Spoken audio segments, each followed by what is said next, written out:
Good morning and welcome to John Beck. This is your principal, Mr. Lin, and I hope that you had a wonderful Wednesday yesterday. Today is Thursday, December 1st, 2022, and it is a day A for instrumentals. It is also a day 1. So yes, we are now in the month of December, guys.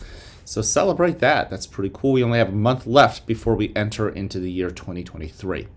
Now, before we kick off this wonderful day, I want to invite you, as I always do, to please stand and face the flag for the Pledge of Allegiance. I pledge allegiance to the flag of the United States of America and to the republic for which it stands, one nation, under God, indivisible, with liberty and justice for all. Thank you. Go ahead, take a seat. I'm so happy that you are here at school. You know that.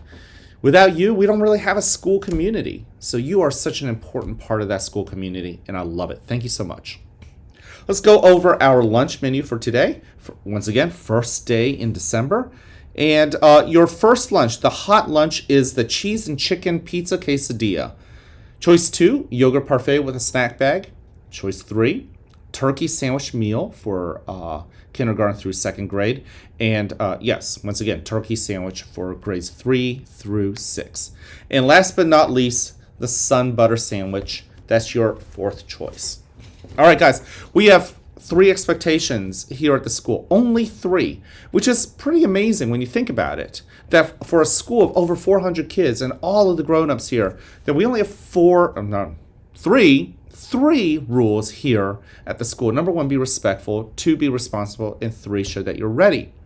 Guys, I want to give you guys props. There are many of you guys who continue to do the right thing. Yesterday, I sat down with 2 6th grade kids separately, and they had some amazing projects that they have planned that are designed to do good in our school community. They're totally understanding that our role is not just to look out for ourselves, but to look out for others and to inspire and motivate. That's really cool. That shows respect for others. That shows responsibility, knowing what you can control and doing something about it. That's good. It shows that they're ready to tackle on some amazing things. I also talked to a 4th grader and a couple other kids too, because perhaps they might have made a poor decision in the past, at breakfast perhaps even. And some of them have made the decision that maybe they don't really need to go to breakfast. Perhaps they actually are eating breakfast at home. And the only reason that they are going to breakfast here at the school is to really hang out with others, which I think most of us are really understanding is not really the point. And yesterday, in fact, there were 2 boys that I knew made that decision to, instead of going to breakfast, decided to go to class instead. That shows responsibility. That shows respect for why we even offer breakfast, and respect to our teachers who are setting up the classroom and eagerly waiting for them to come to school, come to class. It shows that readiness to learn, to do hard things. Okay, so don't forget about the 3 R's. Those are really important. I want to encourage you guys to continue to do the right thing. You know it, even when nobody else is looking. But now, because of yesterday's message, you know that you are watching yourself. All right? So do things that make you proud. No special announcements today, but I do want to dive into this day in history. December 1st, back in 1956, I believe. 1955. December 1st, 1955. Was a really important day in a special movement called the Civil Rights Movement. There was a lady by the name of Rosa Parks. She had worked a really long day, and she lived down in Alabama where, due to the color of her skin, because she was African American, she was basically forced to sit in the back of the bus that would take her to work and home.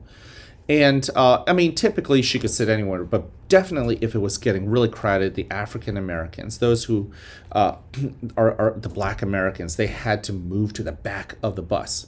I think most of you kids know that's not fair. If you're in a seat, you shouldn't have to be told to move. And Rosa Parks had taken a seat on the bus, and later on, an individual who was not African American, who was white, came up and basically said she needed to move in order to give her the seat. Rosa Parks decided right there and then, for all the times that she did move, she was tired of being treated unfairly and did something amazing. She did nothing. She didn't move. She stayed where she was. And she got arrested for it, unfortunately. Now, that may have been just one story, but what happened was that the Rosa Parks story spread throughout her town in Alabama, and a lot of the African Americans were saying, you know what, we've all dealt with this story. We've all been told to move to the back of the bus, and it's not fair. And these bus companies are making these unfair rules because they know that we have to use these buses to go to work to make money.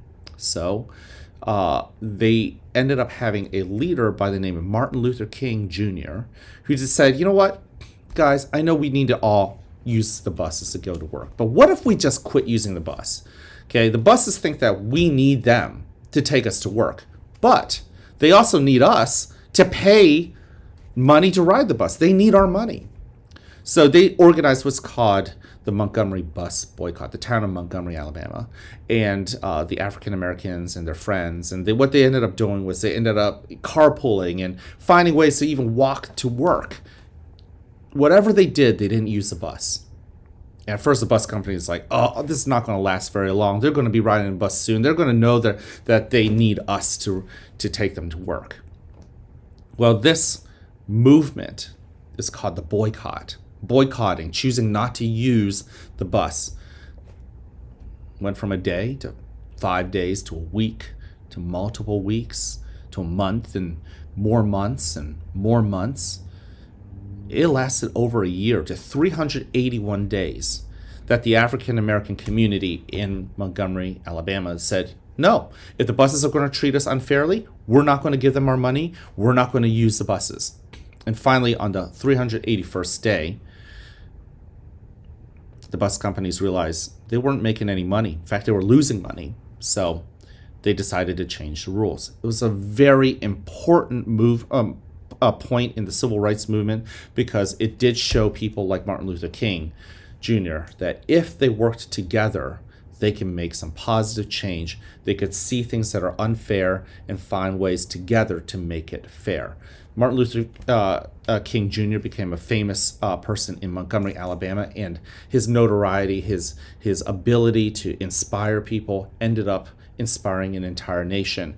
And throughout the next decade or so, you had movement, especially by our African American members in the community who said, you know what, we're tired of being treated unfairly. We're going to start making change. And oftentimes with Martin Luther King, they did it in ways that weren't violent. They decided to just work together to make change.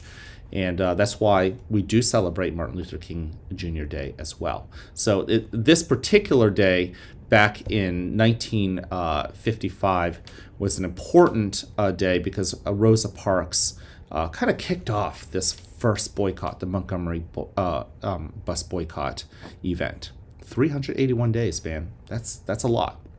All right, listen, if you haven't heard this from anybody, I love you, I care about you, and I'm here to encourage you. You know what to do. Go ahead, spread the news, spread the word, give people the love, not just your friends, people who you don't know, and yes, the grown-ups. Yesterday I walked into Miss Meyer's class, and the whole class in unison said, we love you, we care about you, and we're here to encourage you. Wow, I don't know if I've gotten that recently from a whole class. That made my day, guys. Go ahead and make other people's days. It's amazing. Don't do it just to Mr. Lin. Do it to others. All right? Can't wait to see you guys around.